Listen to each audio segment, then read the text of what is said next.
And it's okay if you don't know what you want to be when you grow up yet. But I have always known that I want to study the ocean and work with sharks specifically.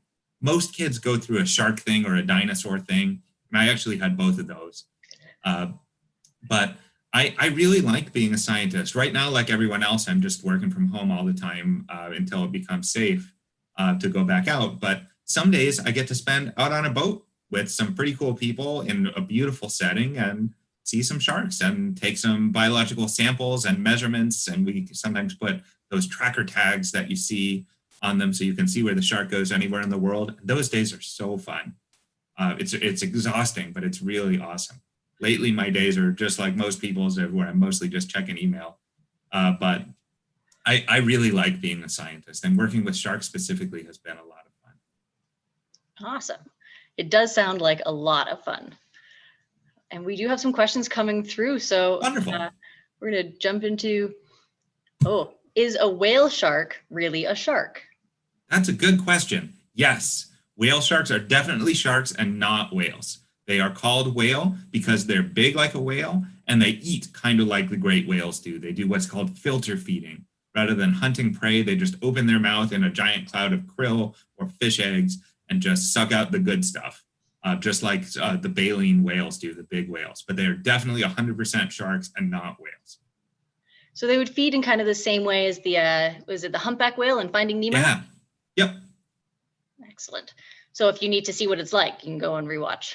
It's pretty cool. I mean, imagine not having to chase your food or not having to cook your food. You just go where there's a lot of food in the environment and just open your mouth and swim, and you get enough calories to get by. That's going to be me when this pandemic is over and I can go back to the all-you-can-eat buffets. Yeah, we'll just swim past. It'll be great. All right, more questions coming through.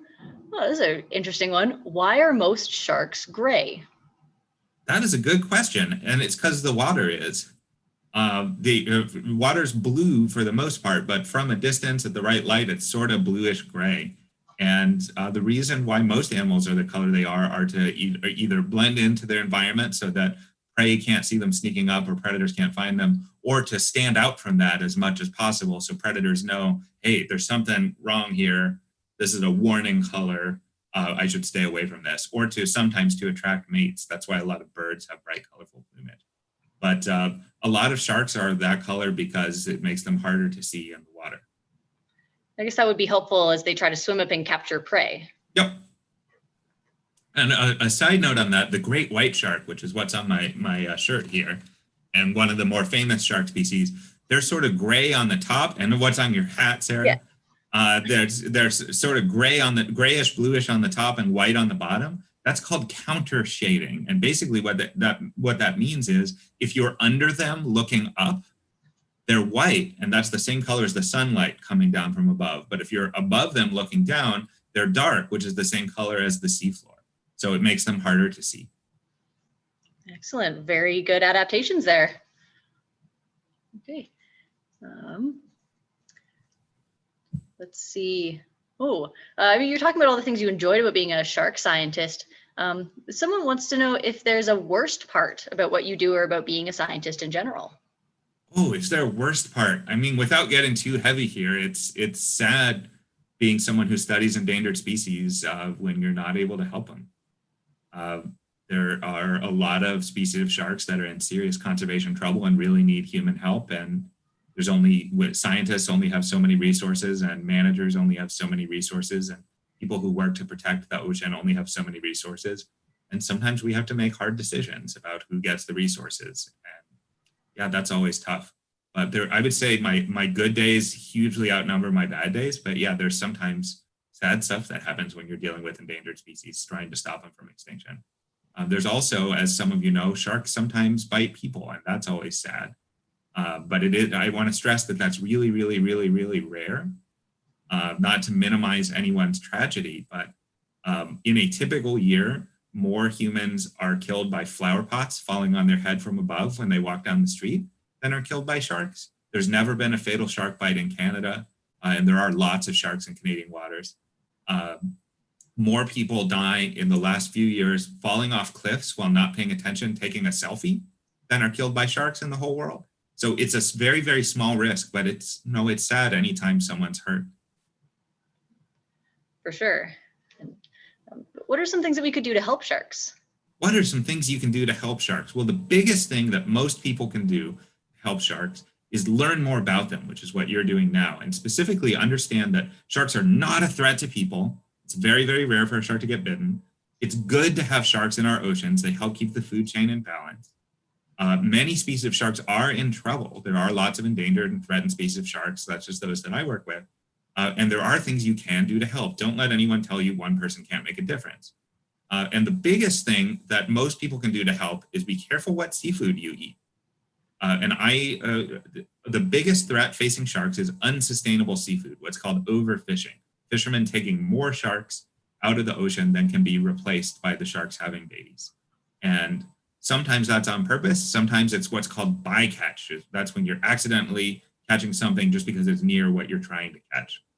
And there are guides to how to get sustainable, environmentally friendly seafood. And in Canada, the OceanWise program run out of the Vancouver Aquarium is very well done. If OceanWise recommends something, you can trust that that's environmentally friendly seafood. So I'm not one of the people who says, if you care about the ocean, don't eat seafood at all. I love seafood. It's delicious. It's healthy. It's often culturally important. But there are some seafoods you should not eat often if you care about the impact of your choices on the ocean. Excellent. That seems like a really easy step for a lot of people to take, or something to start looking out for when you're in the grocery store. Just look for that OceanWise logo, and it's a good place to start from there. Excellent. All right. Oh, moving on to a different sort of question. What's your opinion on silly shark films like Sharknado, for example? Yeah. So I love those movies. They're very silly. They are not trying to be. There was a very, very silly argument recently with some Academy Award-winning filmmakers saying that superhero movies aren't real cinema. I think that's a silly argument, but that things like Sharknado, they're not cinema. They're not. They are movies and not films. They're not art. They're popular trash, and the people who make them would agree. So Jaws is one of the most famous shark movie of all time, and the only one that's actually a really good movie in its own right. Jaws changed the world. It changed how people think about sharks. Kids, talk to your parents about Jaws. They remember when it came out, and they probably didn't go swimming that summer. Jaws changed the world. Movies like Seven-Headed Shark Attack and Sharknado 5 do not. There are actually 6 Sharknado movies. I should note, in the interest of conflict of interest disclosure, that Sharknado 2 is thanked in my PhD dissertation and in all talks that I give from them because they funded some of my research. But if anyone thinks that my opinion can be bought for a small amount of money, I take PayPal. Excellent. That's very good to know.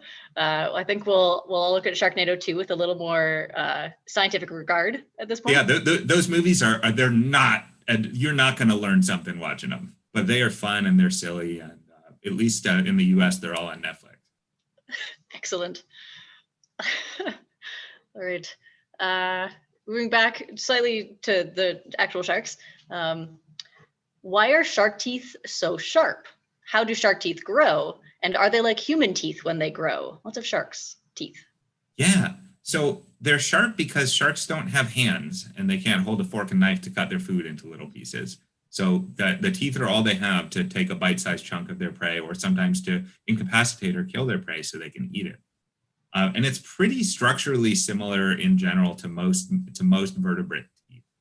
There are some differences, but that gets chemical and technical and boring very quickly. But they're pretty similar. But one interesting thing about shark teeth that human teeth don't have is humans, we have our baby teeth, and then those fall out and you get your adult teeth, and that's it. And if you lose your adult teeth, you need to go to the dentist and get a fake tooth put in, or else you just have a hole in your mouth. Sharks are constantly regrowing new teeth their whole lives. One shark might go through thousands of teeth in their life.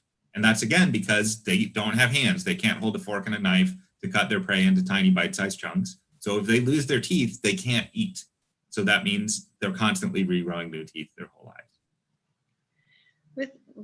With most shark teeth that I've seen, like you see people, they'll have the necklaces or whatever, and they're always serrated, right? They're always jagged on the edge. Is this all sharks or just? So it depends. You can tell a lot about what a shark eats by the shape and structure of their teeth. And again, this gets very technical very quickly, so I'll give a very bird's eye view approach. but there are some that are very long and skinny and pointy only on the tip. Those are used for stabbing prey and holding it still. Some are serrated like a kitchen knife or like a steak knife, and that's for cutting when they bite. Tiger shark teeth have almost a can opener like shape, and they use that to pop open a sea turtle shell. So you can tell a lot about what a shark eats by the shape and structure of their teeth. But they are often very, very, very sharp, and even fossil teeth. If you see those teeth on a necklace and they're black and not white, that's a fossil. That shark has been dead for millions of years, but those teeth can still be sharp enough to cut your hand. So I always see people saying, "Oh, it's a fossil; it can't be that sharp," and then poke themselves, and then, "Ow, I'm bleeding." Genie Clark, who is one of the most famous shark scientists ever, passed away a few years ago. She reported that she had been injured by a shark tooth exactly once in her long career. And that is when she was driving and had a shark jaw in the back seat and had to slam on the brakes, and the shark jaw got launched forward into her arm. But she'd interacted with thousands of sharks in the ocean and had never been bitten, but a shark tooth in the back of her car sent her to the hospital. Oh no, it's like Ghost Shark. That's it. That is another one of those silly movies. It is real. Oh, it is? The premise of that one is people torture a shark to death, and then the shark can attack anyone those people know through any body of water at all. So a glass of drinking water, the toilet in one scene. Wow. There's a slip and slide that a person goes down the slip and slide, and then the ghost shark comes out the other side. There's a lot of these movies, and I've seen them all. All right. Well, good advice there. Don't torture a shark. Yeah, always good advice. Yeah. So I guess the teeth is it's the same way if you look at like mammals, or like if it's a herbivore and they're used to grinding, they'll have the flat teeth. Or if they're a predator and they'll have the pointy teeth to grind. Yes. Yeah, you can tell a lot about what they eat by what their teeth look like. Awesome. All right. I think we have some more here. Oh, so about the talking about the sharks in Canadian waters, we have a bit of a longer question here, but someone from Halifax. And apparently there's been a lot of talk about great whites lately, mostly because of an app called Shark Tracker. Mm-hmm. So everyone's tracking them off local beaches. And this person wanted to know, have the great whites always been here, or is this a new thing? Yeah, so they've always been there to some extent, but there are more now than there were 50 years ago, but less than there were hundreds of years ago, because humans, it depends on any ecological question, it depends on what time scale you're talking about. So you may have someone who lives in one of these coastal cities in Nova Scotia that says, "I've lived here my whole life and I've never heard of a shark." That's entirely true, but they were there for millions of years before that. Humans really put a big dent on shark populations in the last few decades, and they're starting to come back now. But absolutely, Nova Scotian waters have always been part of the historic range of a great white. And another thing to know is with those tagged sharks, just because there's one shark with a GPS tracker on it in your waters does not mean there aren't 50 sharks without a GPS tracker tag in your waters. We're not tagging all of them. It's too expensive and hard. So just because if we know for sure there's one there are probably others. Okay. That's good. That's good to know. But as we said, everyone, sharks are not something you need to really worry about. Right. Accidents do happen, and it's always tragic, but you don't need to avoid going in the ocean because there are sharks there. That's also good to know, especially for anyone living in one of the coastal cities. Going off of that, what kinds of sharks are in Canadian waters? And I guess what's the most popular or populous shark in Canadian waters? Yeah. So you have 28 species that spend some or all of their time in Canadian waters, including some that everyone's heard of, like the great white or some hammerheads or tiger sharks. You have thresher sharks, basking sharks. Were actually the first ocean fish species listed under the Canadian Species at Risk Act as endangered. They used to be very common in BC. There have only been about 30 sightings in the last couple of decades because they're now an endangered species. But they're like the whale sharks. They're giant filter feeders. There are some weird deep sea species. One of my favorite species is found in the Canadian Arctic, and that's the Greenland shark.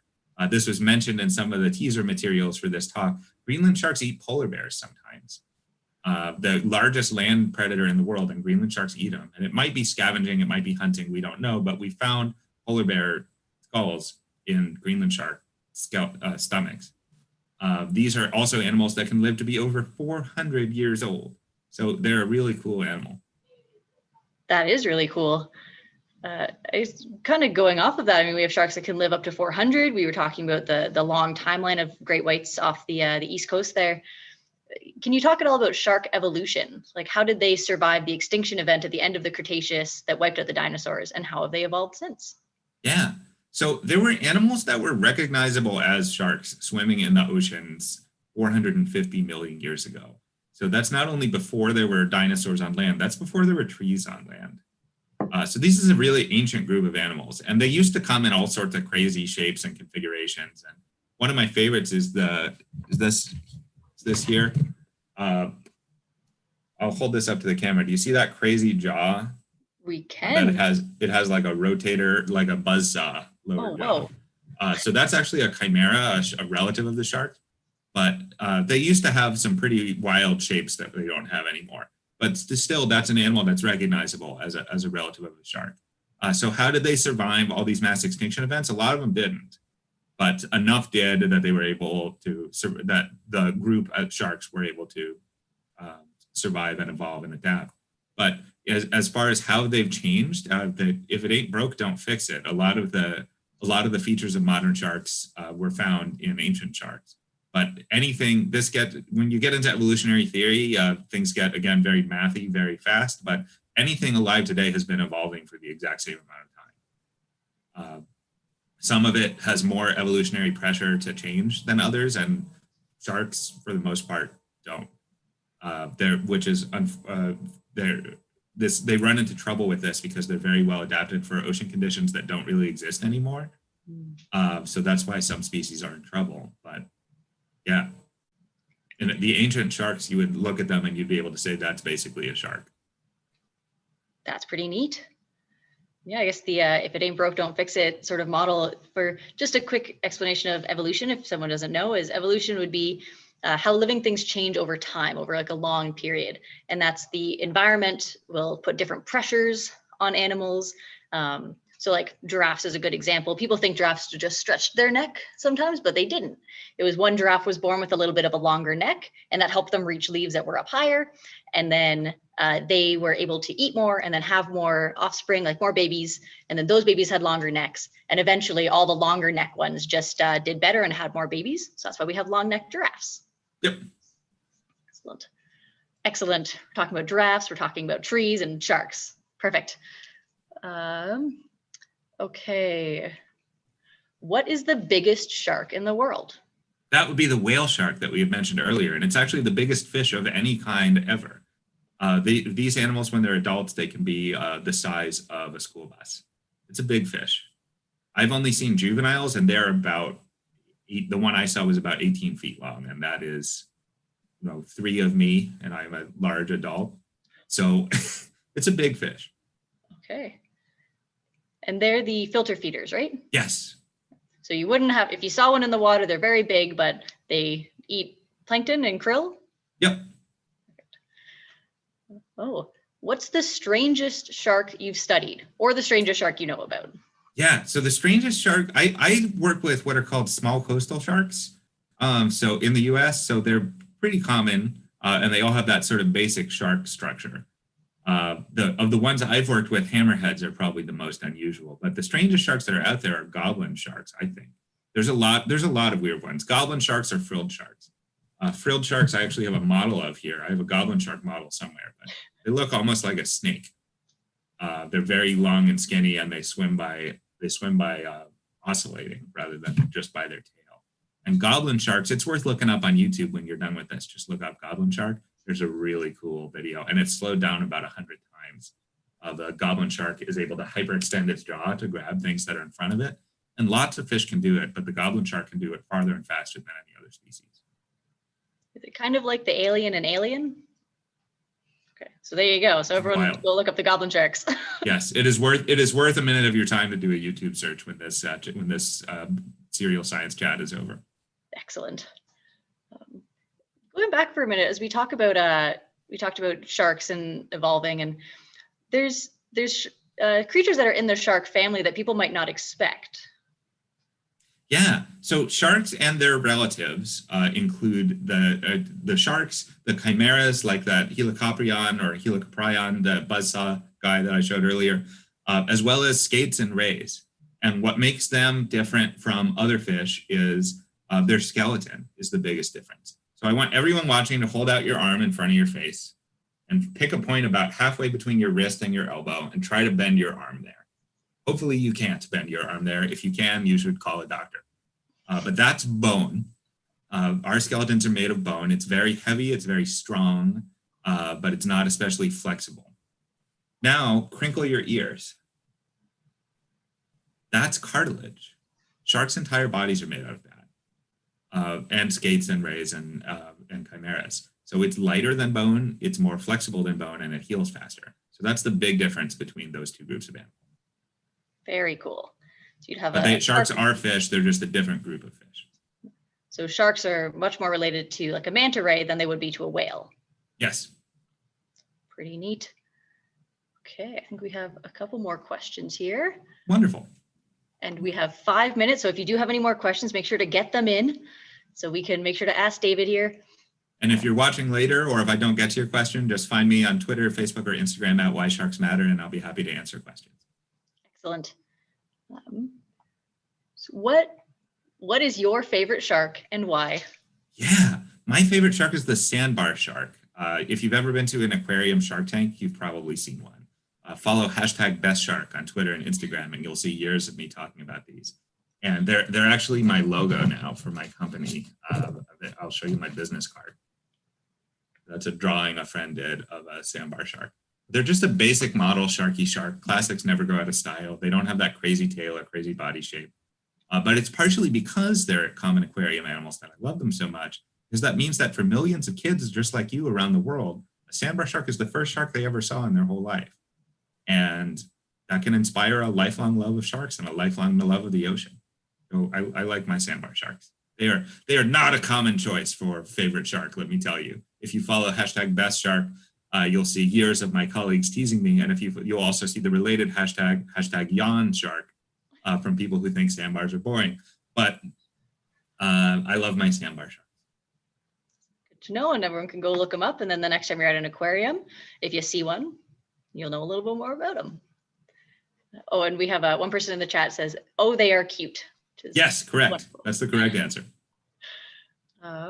Okay, we'll see how many questions we can get through in the next 3 minutes. Do megalodons really exist? They did exist. I actually have a 3D printed in gold megalodon tooth on my desk here to give you a sense of how big these animals were. They would have hundreds of these teeth.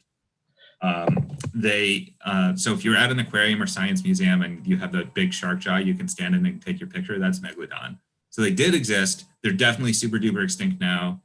They have been for 1.5 million years at least. There's this super weird internet conspiracy theory that they're not extinct, they're just hiding. And scientists are lying to you about it. And no, that's not true. This is also what that Jason Statham movie was about, The Meg, a couple years ago. Those books, I should note, The Meg is based on a series of books. I'm in them. There's a David Shiffman marine biologist character in the book 4 of the Meg series. But no, they're definitely extinct now and have been for millions of years. And there's no doubt about that. If there was a 60-foot long shark that could bite whales in half living off the east coast of the US, there would be evidence, and there isn't any. That is good to know. Okay. How many types of sharks are there? 551, but with more discovered all the time. That's according to the latest Sharks of the World reference book. I have the old one here. The new one is in the mail, but there's a new species of shark, skate, ray, or chimera discovered on average about every 2 weeks. So there's a lot left to discover, which does not mean that Megalodon is just hiding. Okay, very cool. That's good to know as well, with sharks being a little bit endangered, or Yep. endangered and in danger, that there's still new ones we're finding, which is always exciting. A lot left to learn for sure. This is gonna be a really tough question. So Okay. maybe a good one for our last one. Are all shark experts as awesome as you, David? I'd like to think so, but I've met a lot of really amazing people in this job, and that's one of the things I like the most about it. But talking with kids and talking with school groups, is another thing I love about this. And I should note that I am available to chat to any school group or classroom or any group of homeschooling parents. Information on my website, no charge to public schools. That is awesome to know. And they can reach out to you through your social medias? Yep. Excellent. Okay, I think we are at time. Wonderful. So thank you, David, and thank you to all of our people asking questions today and everyone who joined us to watch. And I hope you learned some cool stuff about sharks and you have lots of new shark facts to share with all of your friends. Thanks for having me, everybody. Bye, everyone.